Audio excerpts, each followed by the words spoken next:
Hello students, once again good evening to all of you. My name is Mohit Bihana. I welcome you all to the Doubtnut app channel. Now this is the topic of electricity. Now it's my screen. Now my screen is shared with you all. तो students देखिए बेटा, इसके अंदर हमने क्या करना है। अभी तक हमने पढ़ा है कि इलेक्ट्रिक करंट क्या होता है और इलेक्ट्रिक सर्किट क्या होता है। Now we have a question based on electric current. तो इलेक्ट्रिक करंट का फॉर्मूला जो हमारे पास है वो क्या है, I is equal to Q by T. आपने क्या देखा, इलेक्ट्रिक करंट क्या होता है कि जो आपके चार्ज का फ्लो हो रहा है across a area in unit time. ठीक है, तो आपके पास एक एरिया है, जो आपके पास कंडक्टिंग एलिमेंट है, उसके अंदर आपने एक एरिया कंसीडर किया हुआ है और उसके अंदर से आपका जो इलेक्ट्रिक जो ये है हमारे पास इलेक्ट्रिक चार्ज, जब वो फ्लो करता है इन यूनिट टाइम, उसको हम क्या बोलते हैं, इलेक्ट्रिक चार्ज। तो इसके ऊपर बेस्ड हमारे पास एक क्वेश्चन है। Now this is the statement of that question. A current of 0.5 ampere is drawn by a filament of an electric bulb. तो इलेक्ट्रिक बल्ब का जो एक ये फिलामेंट है, इसने इतना इलेक्ट्रिक करंट ड्रॉ किया, कितनी देर के लिए, 10 मिनट के लिए। अब हम यहाँ पर क्या कैलकुलेट कर रहे हैं, find the amount of electric charge that flows through the circuit. अब हमने यहाँ पर क्या कैलकुलेट करना है, इलेक्ट्रिक चार्ज हमारे पास कितना फ्लो हुआ अक्रॉस द सर्किट। तो वो हम कैसे कैलकुलेट कर सकते हैं, I is equal to Q by T. अब आपके पास करंट है और टाइम है, तो टाइम को आपने सेकंड्स के अंदर कन्वर्ट करना है। 1 मिनट के अंदर 60 सेकंड्स और 10 मिनट के अंदर 600 सेकंड्स। तो I क्रॉस टी हमारे पास क्या आ जाएगा, इलेक्ट्रिक चार्ज हमारे पास कितना फ्लो करता है थ्रू द सर्किट। तो यही आपको दे रखे हैं। वी आर गिवन, हमें गिवन क्या है, करंट गिवन है, टाइम गिवन है, और इस इक्वेशन की हेल्प से हम क्या कैलकुलेट कर सकते हैं कि हमारे पास कितना चार्ज फ्लो हुआ है इस फिलामेंट के अंदर से, जिसके अंदर से हमने इलेक्ट्रिक करंट को पास किया है, कितनी देर के लिए, 10 मिनट के लिए। तो I इंटू टी लगा के हम क्या लगा सकते हैं, क्या कैलकुलेट कर सकते हैं, amount of charge flows through this filament of an electric bulb. ठीक है, तो ये आपके पास क्वेश्चन हो जाएगा 300 कूलम। 300 कूलम मतलब कि आपके पास इतना अमाउंट ऑफ चार्ज जो है वो फ्लो हुआ है कितनी देर में, 600 सेकंड्स में। ठीक है, जब हमारे पास इलेक्ट्रिक करंट इतना गिवन है 0.5 एम्पियर। ठीक है, तो यहाँ पे हमारे पास जो है flow of charges inside a wire, इसके अंदर हमें ड्रिफ्ट स्पीड के बारे में बता रखा है। देखिए एक्चुअल में जो होता है, जो हमारे पास इलेक्ट्रॉन्स होते हैं वो लाइट की स्पीड से मूव होते हैं, लेकिन जब हम एक कॉन्सेप्ट को इसको रिकॉग्नाइज करते हैं तो इलेक्ट्रॉन्स के पास एक स्पीड होती है जिसको हम ड्रिफ्ट स्पीड बोलते हैं। ठीक है, तो ये जब आप बड़ी क्लास में जाएंगे, ठीक है, जब से सीनियर क्लास में जाएंगे तो आपको इसकी नॉलेज होगी। ठीक है, ड्रिफ्ट स्पीड क्या होती है, इलेक्ट्रॉन्स एक्चुअल में किस स्पीड से मूव करते हैं। ठीक है, तो नेक्स्ट हमारे पास जो टॉपिक है वो क्या है, इलेक्ट्रिक पोटेंशियल और इलेक्ट्रिक पोटेंशियल डिफरेंस क्या होता है।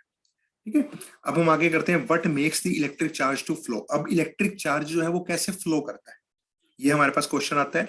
Let us consider the analogy of flow of water. अब हमारे पास किसकी एनालॉजी है, एक वाटर के फ्लो होने की। ठीक है, तो हमारा जो वाटर है वो कैसे फ्लो होता है, जब हमारे पास ये बताया गया है कि वाटर हमारे पास कैसे फ्लो होता है, और सिमिलरली हम कह सकते हैं कि जो चार्ज है वो भी वैसे ही फ्लो होता है। देखिए, charges do not flow in a copper wire by themselves. तो हमारे पास जो कॉपर वायर है वो एक कंडक्टिंग एलिमेंट है, तो इस कंडक्टिंग वायर के अंदर से जो हमारे पास चार्ज है वो अपने आप से नहीं फ्लो होता। Just as water in a perfectly horizontal tube does not flow. तो वाटर अगर हमारे पास एक हॉरिजॉन्टल ट्यूब के अंदर है तो वहां पर हमारे पास जो वाटर है वो अपने आप से नहीं फ्लो करता। कब तक फ्लो नहीं करता, जब तक कि हमारे पास ये कंडीशन ना हो। कौन सी condition, if one end of the tube is connected to a tank of water kept at a higher level. तो हमारे पास एक ट्यूब है, ठीक है, अब ये जो ट्यूब है ये किससे कनेक्टेड है, एक टैंक से। ठीक है, वाटर का टैंक है जो कहां पर रखा हुआ है, हायर लेवल पे रखा हुआ है, such that there is a pressure difference between the two ends of the tube. अब इस ट्यूब के अंदर से हमारे पास वाटर फ्लो करेगा, लेकिन वो कब फ्लो करेगा, जब प्रेशर डिफरेंस आपके पास क्रिएट होगा। तो वाटर फ्लो करता है out of the other and of the tube. तो हमारे पास अगर ट्यूब हॉरिजॉन्टल है तो वाटर फ्लो नहीं करेगा। अगर हमने क्या किया, ट्यूब के एक एंड को हमने कनेक्ट कर दिया वाटर टैंक से जो हायर लेवल के ऊपर रखा हुआ है, तब ट्यूब के दोनों एंड्स के बीच एक प्रेशर डिफरेंस क्रिएट होगा, जिसकी वजह से हमारे पास जो फ्लो ऑफ वाटर है थ्रू ट्यूब वो होने लग जाता है। ऐसे ही अगर हम देखें चार्जेस का फ्लो जो है वो कैसे होता है, इन अ कंडक्टिंग मेटेलिक वायर। यहाँ पे जो ग्रेविटी है वहां पर उसको कोई काम नहीं करना, ठीक है। तो ग्रेविटी का यहाँ पर मीनिंगलेस है। तो ग्रेविटी के कारण हमारा जो चार्ज है वो फ्लो नहीं करता। हमारा चार्ज कब फ्लो करता है? The electrons move only if there is a pressure, if there is a difference of electric pressure. तो हमारे पास किसका डिफरेंस होता है? इलेक्ट्रिक प्रेशर का। जैसे कि ट्यूब के अंदर से हमारे पास किसका डिफरेंस है? प्रेशर डिफरेंस का। ऐसे ही अगर हम बात करें कि हमारे पास इलेक्ट्रॉन्स कब फ्लो करते हैं? जब इलेक्ट्रिक प्रेशर हमारे पास होता है, डिफरेंस ऑफ इलेक्ट्रिक प्रेशर होता है। इसको हम क्या बोलते हैं? Potential difference. तो इलेक्ट्रिक प्रेशर का जो डिफरेंस है इसको हम क्या बोलते हैं? इलेक्ट्रिक पोटेंशियल डिफरेंस, जिसकी वजह से हमारे पास जो चार्ज है वो फ्लो करता है, ठीक है, across the conductor, along the conductor. The difference of potential में be produced by a battery. तो ये बैटरी से भी प्रोड्यूस किया जा सकता है, जिसके अंदर हमारे पास क्या होंगे? वन और मोर, एक इलेक्ट्रिक सेल भी हो सकता है और more than one electric cells भी हो सकते हैं। The chemical action within a cell generates the potential difference across the terminals of the cell. तो सेल के जो टर्मिनल है, अब इन दोनों टर्मिनल्स के बीच में क्या है? पोटेंशियल डिफरेंस है। तो जो केमिकल एक्शन है, जो बैटरी के अंदर केमिकल एक्शन हो रहा है, जिसकी वजह से क्या क्रिएट होता है? पोटेंशियल डिफरेंस क्रिएट होता है across the terminals of the cell, even when no current is drawn from it. तो जब उसके अंदर से हम कोई करंट निकाले भी ना, तब भी क्या रहेगा? हमारे पास इलेक्ट्रिक पोटेंशियल डिफरेंस रहेगा, ठीक है। When the cell is connected to a, अगर हम सेल को कनेक्ट कर दें किससे? कंडक्टिंग एलिमेंट से, कंडक्टिंग सर्किट एलिमेंट से, the potential difference sets the charges in motion. इसकी वजह से क्या होता है? जो हमारे पास कंडक्टर के अंदर चार्ज है वो मोशन के अंदर आ जाता है, ठीक है, वो मोशन के अंदर आ जाता है, जिसकी वजह से क्या होगा? इलेक्ट्रिक करंट जो है वो प्रोड्यूस होता है।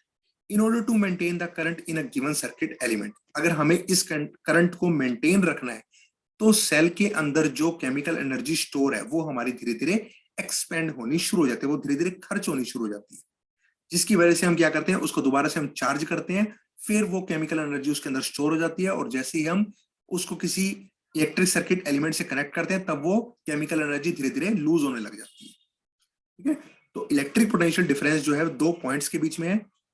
ये दो पॉइंट जो है वो इलेक्ट्रिक सर्किट के दो पॉइंट्स हैं, जिसके अंदर हमारे पास क्या होगा? इलेक्ट्रिक करंट होगा। अब ये जो पोटेंशियल डिफरेंस है इसको हम कैसे एक्सप्रेस करते हैं? तो इलेक्ट्रिक पोटेंशियल डिफरेंस को हम कैसे एक्सप्रेस कर सकते हैं? It can be defined as the work done to move a unit charge from one point to the other. तो हम इसको कैसे डिफाइन कर सकते हैं? It is defined between two points in an electric circuit.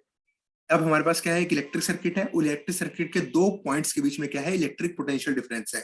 इस इलेक्ट्रिक सर्किट के अंदर हमारे पास क्या है? इलेक्ट्रिक करंट है। तो इलेक्ट्रिक पोटेंशियल डिफरेंस को हम कैसे डिफाइन करेंगे? It is the work done, ये वर्क डन है, to move a unit charge from one point to the other.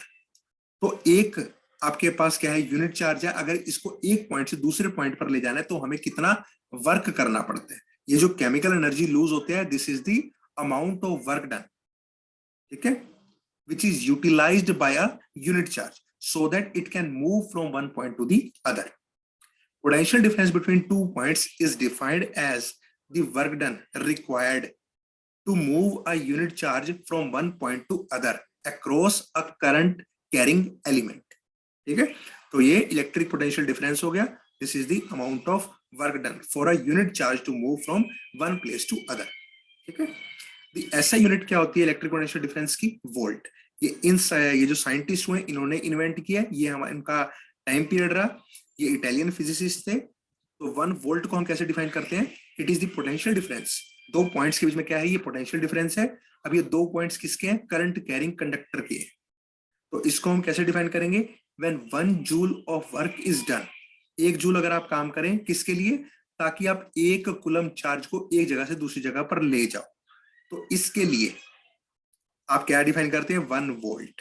ठीक है, यानी कि आपने 1 कूलम चार्ज के लिए 1 जूल वर्क किया और इस 1 कूलम चार्ज को आप एक जगह से दूसरी जगह पर ले गए. तो 1 वोल्ट इज दी 1 जूल पर कूलम. द पोटेंशियल डिफरेंस को हम कैसे मेजर करते हैं? With the help of an instrument. इसको हम क्या बोलते हैं? Volt meter.